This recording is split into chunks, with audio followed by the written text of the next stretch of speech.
Hello friends, आज मैं आपके साथ पॉलिटिकल साइंस के शॉर्ट क्वेश्चन की एक और वीडियो लेके आया हूँ। टॉपिक का नाम है write down the relations, mutual relations between economics and political science. Economics and political science के बीच में क्या म्यूचुअल रिलेशंस है वो डिस्कस करेंगे। डिस्कस करने से पहले बता दूं कि इस चैप्टर के सारे लिंक्स आपको डिस्क्रिप्शन में मिल जाएंगे। चलिए शुरू करते हैं। Following are the mutual relations between economics and political science. Number one, the economic system influences the political ideologies and in the same way political system influences the economic system. जो भी economic system country में चल रहा है उसी हिसाब से हमारी पॉलिटिकल आइडियोलॉजीज होंगी, और जो भी हमारी पॉलिटिकल सिस्टम चल रहा है उसी हिसाब से हम इकोनॉमिक सिस्टम बनाएंगे। जैसे एग्जांपल देता हूं, जो हमारे इकोनॉमिक सिस्टम है, जैसे कोई कंट्री कैपिटलिज्म को फॉलो करती है तो उसकी जो पॉलिटिकल आइडियोलॉजीज होंगी वो कैपिटलिस्टिक इकोनॉमी से मिलती होंगी। और दूसरी तरफ अगर कोई भी पॉलिटिकल सिस्टम एक पर्टिकुलर टाइप की थ्योरी या पर्टिकुलर टाइप की इकोनॉमिक्स को फोकस करता है तो वो अपने इकोनॉमिक सिस्टम को उसी हिसाब से बनाएगा। समझ गए बात? Both the subjects are directly और indirectly concern with the individual.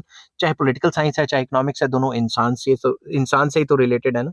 The present day state needs the help of economics to get its objective fulfilled. जो प्रेजेंट डे स्टेट है उसका मेन मकसद क्या है? वेलफेयर ही तो है ना मेन मकसद। तो ये मेन मकसद को हासिल करने का क्या तरीका है? इकोनॉमिक्स को अच्छे से करना, लोगों की इनकम्स बढ़ाना, जीडीपी बढ़ाना, ग्रोथ रेट बढ़ाना। ठीक है, तो जो भी स्टेट्स हैं उनके ऑब्जेक्टिव्स वेलफेयर के इकोनॉमिक्स के थ्रू ही फुलफिल हो सकते हैं।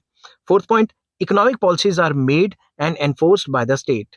The present day state fixes the prices, working hours and wages etc etc। जितनी भी इकोनॉमिक पॉलिसीज हैं वो सरकारें बनाती हैं और सरकारें उनको एनफोर्स कर पाती हैं। सरकारें तो बताती है मिनिमम सपोर्ट प्राइस ये होना चाहिए, इतने घंटे का काम होना चाहिए, इतने साल की उम्र के बंदे से आप काम कराओगे, चाइल्ड लेबर नहीं कराओगे, वगैरह वगैरह। ठीक है। Fifth point, state stable and efficient political system is needed for the progress of the country, and good administration is possible in good and stable economic system।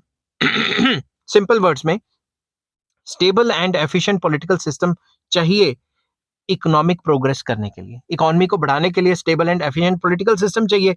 और दूसरी तरफ देखें कि अगर इकोनॉमी स्टेबल होगी तभी तो पॉलिटिकल सिस्टम सही रहेगा। अगर इकोनॉमी ऊपर नीचे होगी तो सरकारें चेंज हो जाएगी और रेवोल्यूशन भी आ सकता है।